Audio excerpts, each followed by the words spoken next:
an year when Berkshire gained an astronomical 48.2% in net worth, coinciding with Halley's Comet, and as Buffett noted, neither will be seen again in my lifetime. The iron law of business growth. The insight here is that as companies grow larger, exceptional economics inevitably get dampened.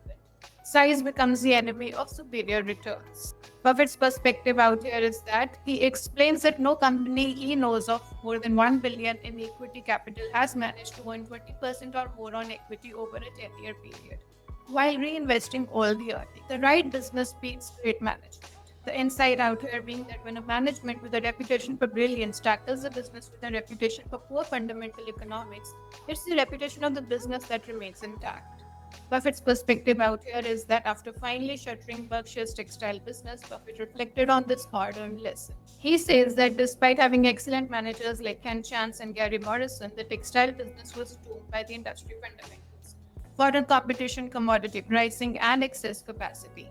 As he puts it, should you find yourself in a chronically leaking boat, energy devoted to changing vessels is likely to be more productive than energy devoted to patching the leaks. So, why does it matter? The insight separates great investors from the average ones. Most people focus on management quality, but industry economics matter more.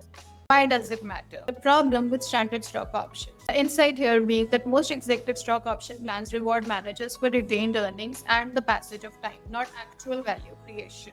Buffett's perspective out here, using a brilliant analogy of saving account managed by a trustee, Buffett shows how a manager with a 10-year fixed price option benefits simply from retained earnings compounding, even with no skill. He notes the hypocrisy. Nowhere in the business world are 10-year fixed price options on all or a portion of the business granted to outsiders.